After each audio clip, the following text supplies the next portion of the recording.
Eu lembro do dia exato porque era aniversário do meu sogro. 72 anos. Minha sogra, Conceição, olhou para mim na frente de toda a família e disse: "O melhor presente que você pode dar para esta família é saber o seu lugar, Renata. Você não construiu nada aqui. Tudo foi meu filho."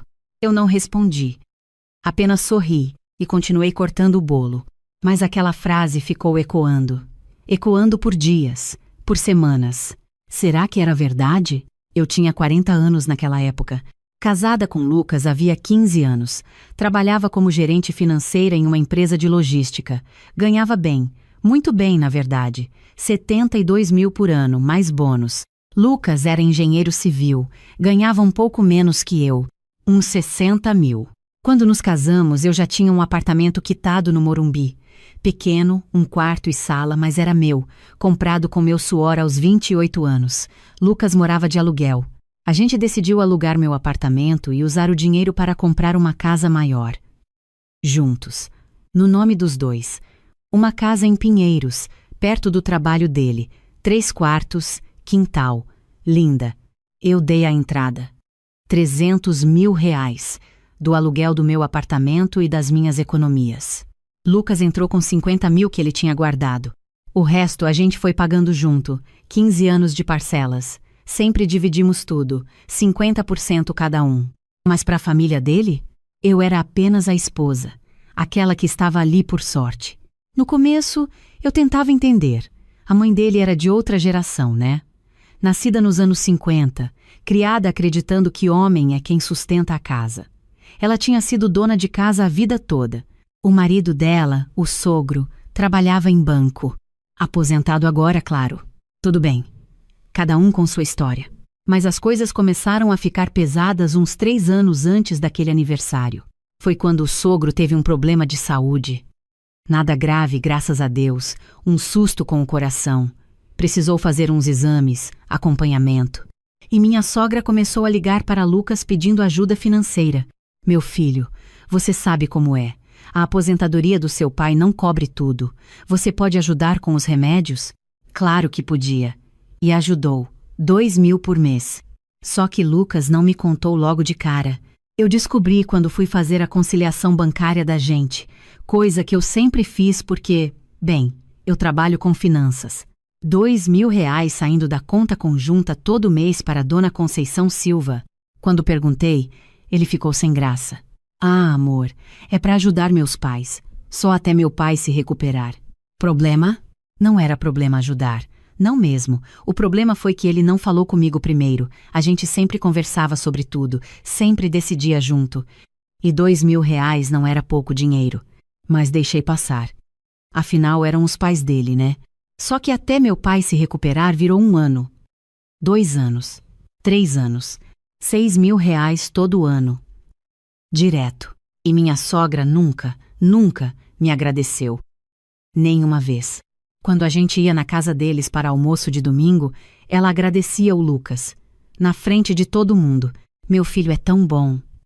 Tão generoso. Cuida tão bem dos pais." Eu era invisível. Mesmo sendo meu dinheiro também.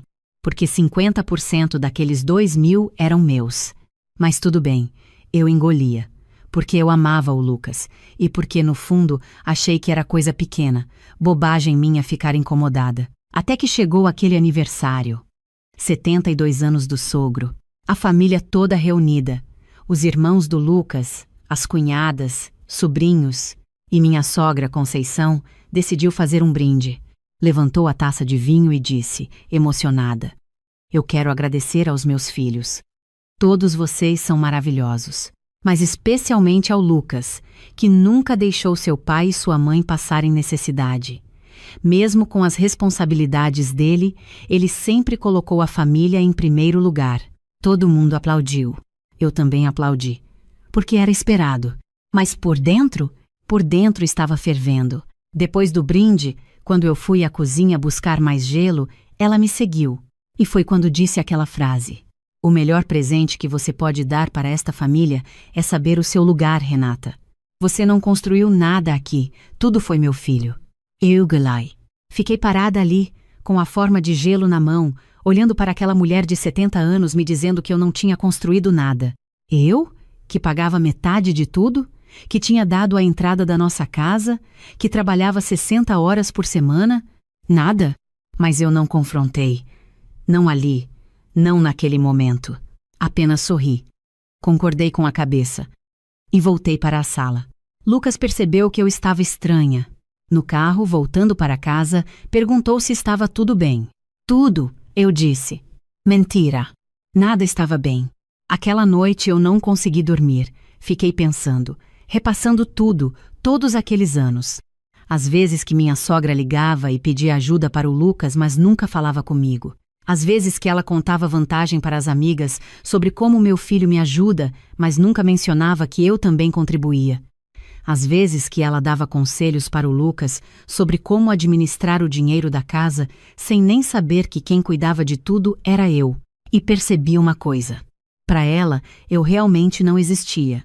Eu era apenas um acessório, a mulher do filho dela, nada mais.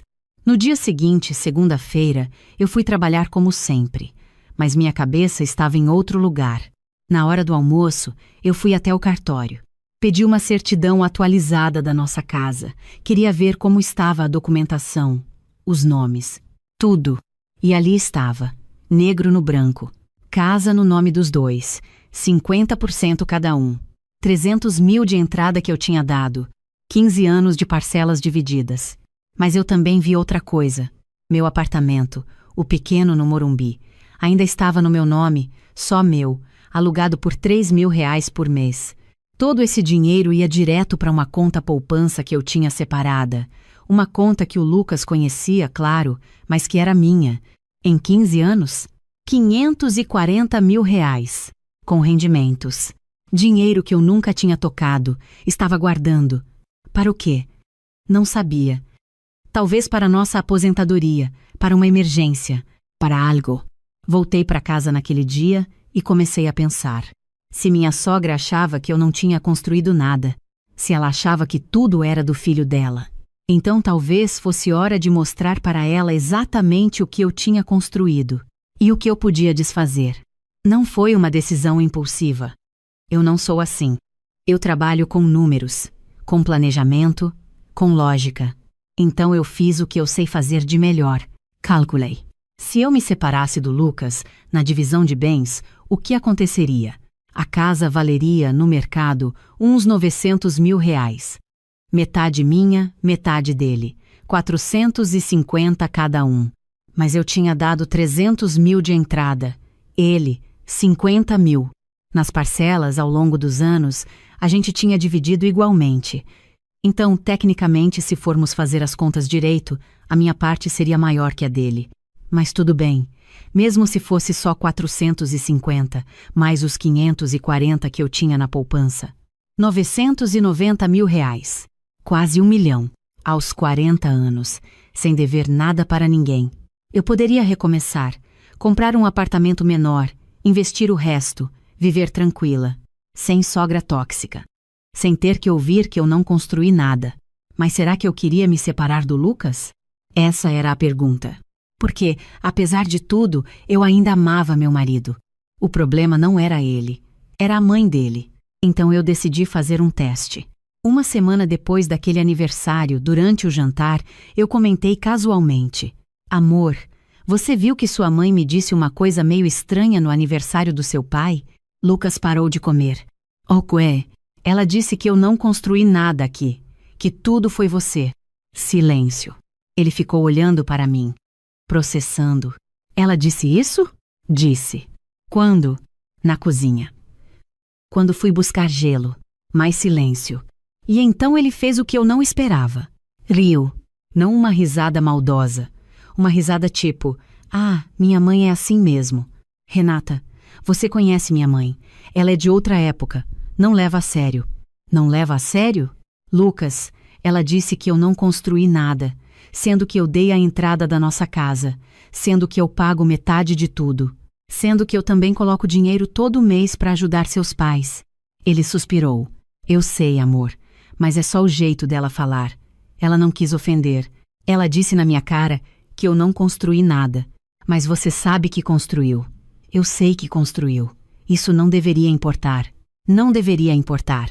Aquela frase ficou ecoando também. Não deveria importar que sua mãe me desrespeite? Não deveria importar que ela me trate como se eu fosse invisível? E foi naquele momento que eu percebi. Ele nunca ia me defender. Não de verdade. Porque para ele, assim como para a mãe dele, aquilo era só o jeito dela. Mas para mim era desrespeito. Era humilhação. E eu estava cansada. Naquela noite, depois que Lucas dormiu, eu fiquei na sala, pensando. Eu podia continuar assim, engolindo, fingindo que não me incomodava. Ou eu podia fazer algo. Mas o quê? Divorciar? Acabar com 15 anos de casamento por causa da sogra? Parecia drástico demais. Então eu tive outra ideia. Se o problema era que ela achava que eu não contribuía, se o problema era que ela achava que tudo era do filho dela, talvez eu devesse simplesmente parar de contribuir e deixar ela ver a diferença. No dia seguinte, eu abri uma conta bancária nova, só minha, e comecei a transferir meu salário para lá, todo ele. Eu expliquei para o Lucas: amor, eu preciso organizar melhor minhas finanças pessoais. Então vou começar a usar uma conta separada para meu salário. Mas obviamente vou continuar colocando minha parte na conta conjunta todo mês. Ele nem questionou muito, apenas disse tudo bem e seguiu a vida. Só que eu não coloquei mais nada na conta conjunta. Nada. Zero. Esperei para ver quanto tempo ia demorar para ele perceber. 1 semana, 2 semanas, 3 semanas. No final do primeiro mês, a conta conjunta ficou negativa, porque as contas eram praticamente R$ 8.000 por mês, e o salário do Lucas, líquido, era uns 5.500.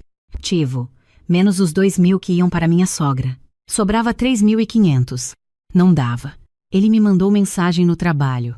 Amor, a conta está negativa. Você esqueceu de transferir sua parte?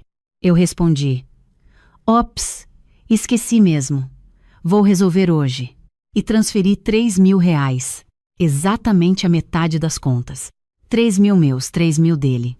Só que com os 2.000 da sogra, ele teria que cobrir o restante sozinho. 2.500 a mais. Do bolso dele. No segundo mês, mesma coisa. Ele reclamou: Renata, está muito apertado. Você pode ajudar um pouco mais? Ajudar? Com o quê? Com as contas. Eu estou no vermelho. Lucas, eu estou colocando exatamente metade. R$ 3.000. As contas dão 6.000.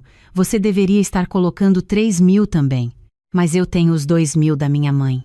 Ah, sim, os 2.000 da sua mãe, que você decidiu sem falar comigo. Silêncio do outro lado da linha. Renata. Lucas, eu não vou mais cobrir essa diferença. Se você quer continuar dando 2.000 para sua mãe, o problema é seu.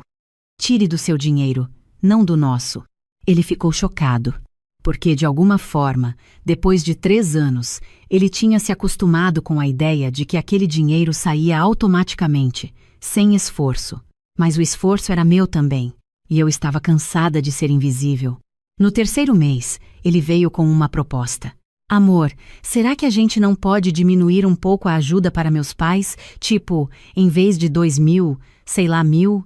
Você que decide. São seus pais. Mas você concorda? Lucas, eu nunca concordei ou discordei. Você simplesmente começou a fazer. Se agora quer mudar, muda. Mas não venha me pedir permissão agora, sendo que você não pediu quando começou. Ele ficou sem resposta. E então aconteceu o que eu estava esperando. Minha sogra ligou. Não para mim. Para o Lucas. Mas eu estava ao lado quando ela ligou. E ouvi tudo no viva voz, porque ela falava alto. Lucas, filho, o que aconteceu? Esse mês você só mandou R$ 1.000. Seu pai precisa dos remédios. Mãe, eu estou com umas contas apertadas. Apertadas? Como assim apertadas? Você ganha bem, você tem uma casa, você tem carro. Mãe, eu sei, mas... É ela, não é? Ela. É essa Renata que está fazendo você cortar a ajuda da sua família.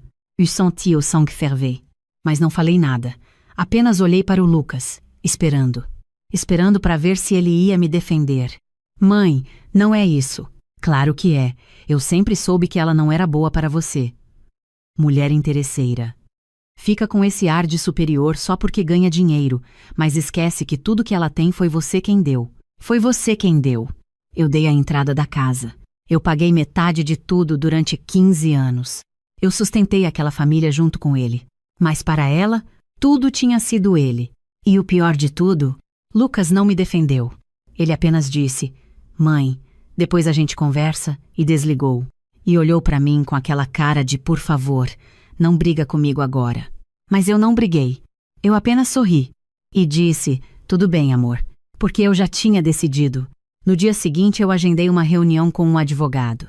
Não porque eu queria me divorciar necessariamente, mas porque eu queria saber meus direitos, minhas opções. E o que o advogado me disse foi esclarecedor. Primeiro, a casa estava no nome dos dois, então, em caso de separação, seria dividida meio a meio, a não ser que eu comprovasse que dei uma entrada maior, o que eu podia fazer com os recibos bancários. Nesse caso, eu poderia pedir uma divisão proporcional. Segundo, meu apartamento no Morumbi era só meu, comprado antes do casamento. Ele não tinha direito a nada. Terceiro, a conta poupança com os 540 mil também era só minha, dinheiro do aluguel do meu apartamento. Quarto, se eu conseguisse comprovar que ele estava desviando dinheiro da conta conjunta para a mãe sem meu consentimento, isso podia ser considerado má administração de bens comuns. Não que eu quisesse processar ninguém, mas era bom saber. O advogado também me disse uma coisa interessante. Renata, às vezes o melhor caminho não é o divórcio, é o distanciamento financeiro. Você pode continuar casada, mas separar totalmente os bens, fazer uma separação parcial de patrimônio. Separação parcial de patrimônio. Nunca tinha ouvido falar. Como funciona? Vocês continuam casados, mas cada um fica com o que é seu. A casa pode ser vendida e o dinheiro dividido, ou um compra a parte do outro.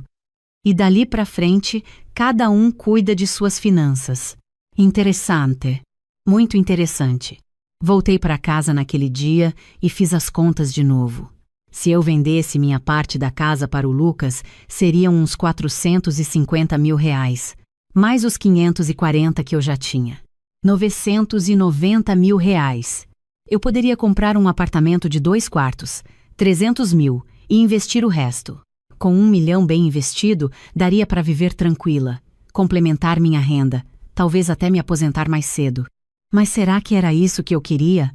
Eu ainda amava o Lucas, mas eu me amava mais. E eu estava cansada de me diminuir. Aquela noite, durante o jantar, eu disse: "Lucas, precisamos conversar." Ele já sabia que era sério, pelo tom da minha voz. Sobre o quê? Sobre nós, sobre sua mãe, sobre dinheiro, sobre tudo. E então eu falei tudo, tudo que estava entalado. Falei sobre como me senti quando ela disse que eu não construí nada. Falei sobre como me senti quando ele não me defendeu. Falei sobre os 3 anos de dinheiro saindo da nossa conta para ajudar os pais dele sem que a gente tivesse decidido isso juntos. Falei sobre como eu estava cansada de ser invisível. E no final eu disse: "Eu quero fazer uma separação parcial de patrimônio." Ele ficou branco. "O quê? Você quer se divorciar?" "Não necessariamente. Mas eu quero separar nossos bens. Vender a casa, dividir o dinheiro, e cada um segue com sua vida financeira independente." Mas por quê? Porque eu preciso de paz, Lucas. E enquanto sua mãe achar que tudo que temos foi você quem construiu, eu não vou ter paz. Então eu prefiro que ela esteja certa, que cada um fique com o que é seu. E pronto. Renata, você está sendo irracional. Irracional? Eu estou sendo prática. Olha, eu fui em um advogado. Eu sei meus direitos, eu sei o quanto eu contribuí. E eu sei que posso sair dessa situação tranquila. Ele começou a chorar. Não esperava por isso. Renata, por favor, não faz isso. Eu amo você. Eu também te amo. Mas amor não basta quando não tem respeito. Eu te respeito. Você respeita? Então por que você nunca me defendeu da sua mãe? Por que você deixa ela falar que tudo foi você? Por que você tira dinheiro da nossa conta sem falar comigo? Ele não tinha resposta. Naquela noite, ele dormiu no sofá. E eu, pela primeira vez em semanas, dormi tranquila, porque eu tinha tomado uma decisão. E decisão tomada é peso tirado. Nos dias seguintes, Lucas tentou de tudo. Pediu desculpas, prometeu conversar com a mãe, prometeu cortar a ajuda financeira se eu quisesse. Mas era tarde demais, porque não era sobre a ajuda financeira. Era sobre respeito, sobre ser vista, sobre ser valorizada. E eu tinha percebido que para ele, eu sempre seria menos importante que a opinião da mãe dele. 2 meses depois, a casa estava à venda. Foi rápido. Mercado aquecido. Vendemos por 920 mil, 460 mil para cada um. Eu peguei meu dinheiro, juntei com os 540 que eu tinha na poupança e comprei um apartamento lindo de 2 quartos na Vila Madalena. 350 mil, à vista. Sobrou 650 mil. Investi tudo em renda fixa e fundos imobiliários. Com o rendimento, mais meu salário, eu estava ganhando quase 100 mil por ano. Aos 40 anos. Sozinha. Independente. Lucas tentou reatar. Algumas vezes, mas eu já tinha seguido em frente. Minha sogra Conceição tentou ligar uma vez. Eu atendi. Renata, o que você fez com meu filho? Você destruiu nossa família. Dona Conceição, com todo respeito, eu não destruí nada. Eu apenas saí de um lugar onde não era valorizada. Você é uma interesseira, levou metade da casa. Eu levei metade porque eu paguei metade. Na verdade, eu paguei mais, mas tudo bem, não preciso provar nada para a senhora. Você vai se arrepender. Talvez. Mas pelo menos vou me arrepender sendo dona do meu próprio nariz. E desliguei. Nunca mais falei com ela. Lucas me procurou 6 meses depois. Estava namorando outra pessoa, uma mulher mais nova, mais submissa, o tipo que a mãe dele aprovaria. Fiquei feliz por ele, de verdade. Porque ele merecia alguém que coubesse no molde que a família dele esperava. E eu merecia alguém que me valorizasse por inteira. 2 anos se passaram. Eu conheci alguém, um arquiteto, divorciado, com 2 filhos, sem sogra tóxica. A gente não mora junto, talvez um dia, talvez não, mas a gente se respeita, se valoriza, se vê. E isso vale mais do que qualquer casa, qualquer família, qualquer opinião. Hoje, quando olho para trás, não me arrependo de nada. Podia ter continuado casada? Podia. Podia ter engolido o desrespeito? Podia. Mas eu teria sido feliz? Não. Porque felicidade não é sobre ter tudo certo. É sobre ter paz. E eu hoje tenho paz.